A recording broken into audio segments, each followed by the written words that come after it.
నమస్కారం PO sir, మా బాధ పట్టించుకోండి సారు. ఇప్పుడు మా తరఫున మళ్ళీ వేరే వర్కర్లను పెడతారని మీరు చెప్పారంట సారు. కానీ మా బాధ మీకు అర్థమయ్యేలాగా ఈ ఒక్కసారి మా వైపు ఆలోచించండి. మేము పొద్దున్న వస్తే సాయంత్రం దాకా కష్టపడుతున్నాం. వందలాది మంది పిల్లలకు వండి పెడుతున్నాం. ఆశ్రమ పాఠశాలలో పనిచేస్తున్నాం సారు. మా బాధలు అసలు చెప్పతరం కాకుండా అయినాయి. 6 నెలల నుండి జీతం లేదు, అయినా మేము పనిచేస్తూనే ఉన్నాము.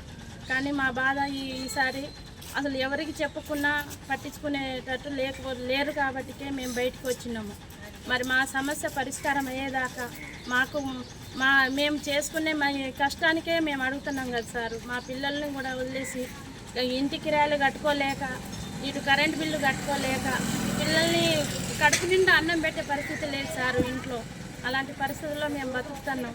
మరి నెల జీతాలు లేవు, 30 ఏళ్ళ నుండి చేస్తున్నాం కదా, పర్మనెంట్లు లేవు, కనీసం టైం స్కేల్ కూడా లేదు కదా సారు. 16 ఏళ్ళతోటి మా బతుకులు ఎట్లా బాగుపడతాయి? మేము బీదవాళ్ళం కాదు సారు. మా వైపు దయ ఉంచండి, వేరే వాళ్ళని పెట్టుకోకండి. మమ్మల్ని మా సమస్యని మా పిఓ గారే మా సమస్య తీర్చేవాళ్ళు కదా. మరి పోయి మన ముఖ్యమంత్రి గారితో మీరు మాట్లాడకపోతే ఎవరు మాట్లాడతారు సార్? మా బాధను మీరు చెప్పండి. మేము పిల్లలకు పొద్దున్న లేస్తే 5 గంటలకు వస్తే సాయంత్రం 7 అవుతుంది. మేము ఎంత కష్టపడుతున్నామో, కష్టపడకుండా మేము డబ్బులు అడగట్లేదు సార్. మేము పిల్లలకు బాత్రూమ్లు కడిగేది మేమే, వాళ్ళకు మంచినీళ్ళు అందించేది మేమే. ఇంత మంచిగా వందలాది మంది పిల్లలకు వండి పెట్టే మాకే ఇలా మాకు కడుపుకు అన్నం లేకుండా అయ్యింది. పిల్లలకు పెళ్లిళ్ళు చేసే పరిస్థితి లేదు, మాకు రోగాలు వస్తే చూపించుకునే శక్తి లేదు, మాకు సెలవులు లేవు కదా సారు. దయచేసి మీరే కదా, 1 రోజు 2 రోజులు పోతే పిల్లలకి ఎట్లా అమ్మని హెచ్చాలు వార్డెన్లు వాళ్ళు దయచేసి మా బతుకులు ఇంత బువ్వ పెట్టే తింటున్నాం. కానీ మీ జీతం లేకుండా అయితే ఇంట్లో గడవదు కదా సార్. మీకు దండం పెడతాం. మా బాధను చూసి మేము నిజంగా కష్టపడితేనే మాకు జీతం పెంచండి, కానీ కష్టం లేనిది మేము జీతం అడగట్లేదు సార్. 16,000 రూపాయలు అవి ఎటుపోతే ఎటుపోదు. 6 నెలలకు ఒకసారి జీతం వస్తుంది, ఆ వడ్డీలకి సరిపోతున్నాయి. పెద్దగా రోగం వస్తే అసలు హాస్పిటల్ పోవాలంటే ఇబ్బంది అవుతుంది. పిల్లల చదువు లేనిది, అందరు భర్తను పోగొట్టుకొని ఒక్కడి భూమి కోసం వచ్చిన వాళ్ళు దయచేసి ఆలకించండి. ముఖ్యమంత్రి గారికి చెప్పండి. మేము పేదవాళ్ళం, ఛార్జీలు పెట్టుకొని రాలేము.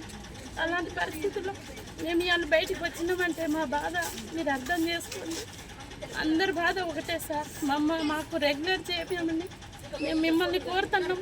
మా జీతాలు నెల ఇచ్చి మాకు అదే 26,000 మాకు ఇచ్చి మాకు టైం స్కేల్ చేపిస్తే మేము మనసులో పెట్టుకుంటాం. మేమే పోయి మా పిల్లలకు వండి పెట్టుకుంటాం సార్. మేము బాత్రూంలు కడిగేటోళ్ళం, మేము డైలీ వేజ్ వాళ్ళమే. అన్నం వండేటోళ్ళం, మేము డైలీ వేజ్ వాళ్ళమే. పిల్లలకు మంచి కానీ చెడు కానీ చూసేటోళ్ళం, మేము డైలీ వేజ్ వాళ్ళమే.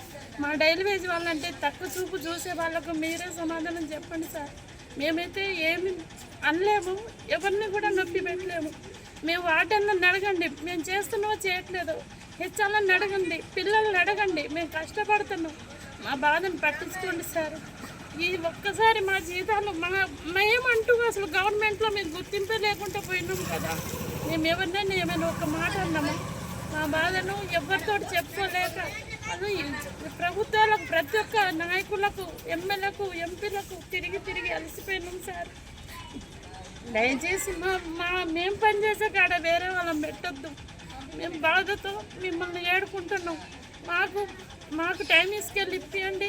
మా అరువులే, మేము 30 ఏళ్ళ నుండి చేయిస్తున్నాం కదా, మేము అరువులమే కదా. మాకు రెగ్యులర్ ఇప్పియండి, మాకు నెల జీతాలు ఇవ్వండి.